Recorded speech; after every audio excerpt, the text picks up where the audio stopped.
प्यारे बच्चों नमस्कार। आज की ऑनलाइन क्लास में आपका स्वागत है। प्यारे बच्चों, आज हम कक्षा 7 विषय विज्ञान के अंदर अध्याय 1 पादपों में पोषण के प्रश्नोत्तर करने वाले हैं। तो जो बच्चे चैनल पर नए हैं या जिन बच्चों ने अभी तक चैनल को सब्सक्राइब नहीं किया, सब्सक्राइब कर लें और अपने साथियों को शेयर ज़रूर कर दें और नोटिफिकेशन बेल को भी ऑन कर लें ताकि जो भी वीडियो डाली जाए सबसे पहले नोटिफिकेशन आपके पास पहुंच सके। तो शुरू करते हैं आज की क्लास। पहला प्रश्न आप अपनी स्क्रीन पर देख रहे हो, जीवों को खाद्य की आवश्यकता क्यों होती है। तो जीवों को खाद्य की आवश्यकता निम्न कारणों से होती है। काम करने के लिए ऊर्जा की आवश्यकता होती है, शरीर निर्माण के लिए, शरीर के टूट फूट की मरम्मत के लिए खाद्य की आवश्यकता यानी भोजन की आवश्यकता होती है। आगे है, परजीवी एवं मृत जीवी में अंतर स्पष्ट कीजिए। तो परजीवी ये अपना भोजन अन्य जीवों से प्राप्त करते हैं। परजीवी सामान्यतः परपोषी के शरीर के ऊपर या भीतर रहते हैं। मृतजीवी अपना पोषण जीवों के मृत और गले सड़े जैविक पदार्थों से प्राप्त करते हैं। मृतजीवी मृत और सड़े गले पदार्थों के ऊपर रहते हैं। तो आगे है, आप पत्ती में मंड स्टार्च की उपस्थिति का परीक्षण कैसे करेंगे। आप पत्ती में मंड स्टार्च की उपस्थिति का परीक्षण कैसे करेंगे। पत्तियों पर आयोडीन विलयन की बूंदें गिराकर हम मंड की उपस्थिति का परीक्षण कर सकते हैं। जब आयोडीन विलयन मंड स्टार्च के संपर्क में आता है तो गहरा नीला रंग के विलयन में बदल जाता है। आगे प्रश्न नंबर 4।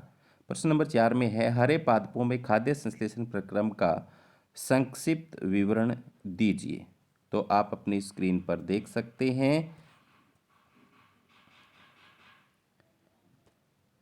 पादपों में खाद्य संश्लेषण प्रकाश संश्लेषण की क्रिया द्वारा संपन्न होता है। प्रकाश संश्लेषण के दौरान पत्ती की क्लोरोफिल युक्त कोशिकाएं सूर्य के प्रकाश की उपस्थिति में कार्बन डाइऑक्साइड और जल से कार्बोहाइड्रेट का संश्लेषण करती हैं। तो इसे कहते हैं प्रकाश संश्लेषण। आगे है प्रश्न नंबर 5, किसी प्रवाह चित्र की सहायता से दर्शाएं कि पादप भोजन के मूलभूत स्रोत हैं। तो यहाँ आप इस चित्र के अंदर देख सकते हो प्यारे बच्चों, जो भोजन है वो कहाँ से आ रहा है, सूर्य से सौर ऊर्जा आ रही है और इसके पत्तियों के अंदर क्लोरोफिल है। क्लोरोफिल सूर्य की सौर ऊर्जा को संग्रहित करता है। कार्बन डाइऑक्साइड जल के उपयोग द्वारा इसको भोजन में बदलता है और यहाँ से ऑक्सीजन छोड़ता है। तो आगे हैं, रिक्त स्थानों की पूर्ति कीजिए। क्योंकि हरे पादप अपना भोजन स्वयं बनाते हैं इसलिए उन्हें स्वपोषी कहते हैं। तो जो अपना भोजन स्वयं बना सकते हैं उन्हें स्वपोषी कहते हैं। पादपों द्वारा संश्लेषित खाद्य का भंडारण मंड के रूप में किया जाता है। तो पादपों के द्वारा जो भोजन बनता है, खाद्य बनता है, वो मंड के रूप में स्टोर होता है। प्रकाश संश्लेषण की प्रक्रिया में जिस वर्णक द्वारा सौर ऊर्जा संग्रहित की जाती है उसे क्या कहते हैं प्यारे बच्चों, उसे कहते हैं क्लोरोफिल। क्या कहा जाता है, क्लोरोफिल। प्रकाश संश्लेषण में पादप वायुमंडल से कार्बन डाइऑक्साइड लेते हैं तथा ऑक्सीजन का उत्पादन करते हैं। निम्नलिखित कथनों में संबंध परिभाषित शब्द बताइए। पीत दुर्बल तने वाला परजीवी पादप तो अमरबेल होता है। एक पादप जिसमें स्वपोषण और विषम पोषण प्रणाली दोनों ही प्रणालियां पाई जाती है तो वो घटपर्णी होता है। वेरंदर जिनके द्वारा पत्तियों में गैसों का आदान प्रदान विनिमय होता है उन्हें पर्णरंध्र कहते हैं। आगे है, अमरबेल उदाहरण है। अमरबेल प्यारे बच्चों परजीवी का उदाहरण है, तो ऑप्शन नंबर 2 इसमें यहाँ पर सही है। कीटों को पकड़कर अपना आहार बनाने वाले पादप का नाम तो कौन सा है, घटपर्णी पिंचर पादप है। तो यहाँ पर उत्तर में लिखा हुआ है घटपर्णी पिंचर पादप। आगे है, कॉलम ए में दिए गए शब्दों का कॉलम बी के शब्दों से मिलान कीजिए। तो यहाँ आप देखो, क्लोरोफिल किस में पाया जाता है, पत्ती में पाया जाता है। नाइट्रोजन का स्थिरीकरण कौन करते हैं, जीवाणु। अमरबेल किसका उदाहरण है, परजीवी का। जंतु परपोषित होते हैं, कीट बक्सी यहाँ पर ये रहा घटपर्णी, ठीक है, पादप होते हैं। आगे है, निम्नलिखित कथनों में सत्य अथवा असत्य कथनों का चयन कीजिए। प्रकाश संश्लेषण में कार्बन डाइऑक्साइड मुक्त होती है क्या, नहीं, गलत कह रहा है। ऑक्सीजन मुक्त होती है तो ये असत्य है, लिखा हुआ है। ऐसे पादप जो अपना भोजन स्वयं संश्लेषित करते हैं मृतजीवी कहलाते हैं क्या, स्वपोषी कहलाते हैं, तो ये भी गलत लिखा हुआ है, तो असत्य है। प्रकाश संश्लेषण का उत्पादन प्रोटीन नहीं है, बिल्कुल नहीं है, तो मंड है, तो ये सत्य है। प्रकाश संश्लेषण में सौर ऊर्जा का रासायनिक ऊर्जा में रूपांतरण होता है, क्या है, बिल्कुल सत्य है।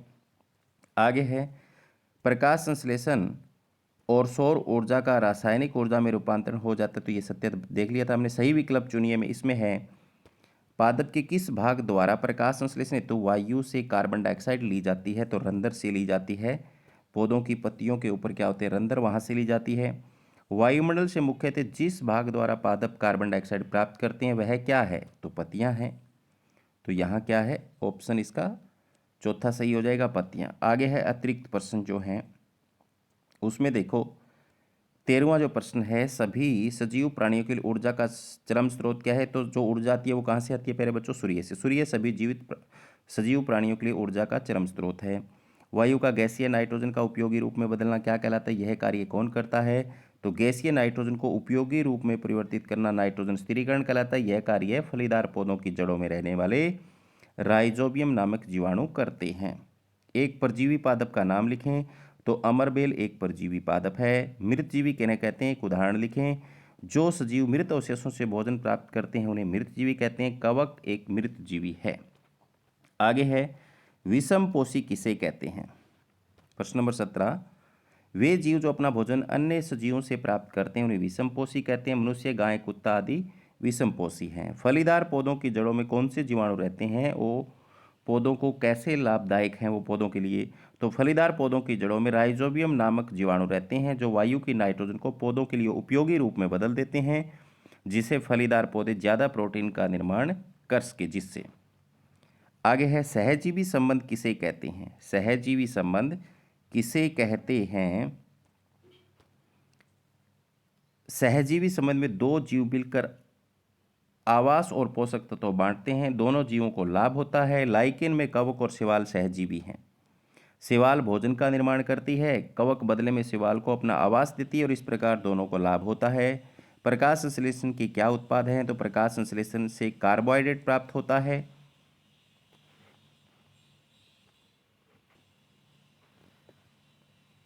प्यारे बच्चों, ये थे अध्याय 1 पादपों में पोषण के प्रश्नोत्तर जो आज हमने किए। उम्मीद करता हूँ कि आपको अच्छे से समझ में आए होंगे। तो सभी बच्चे अपनी कॉपी में नोट डाउन कर लें और इनको याद भी कर लें। धन्यवाद।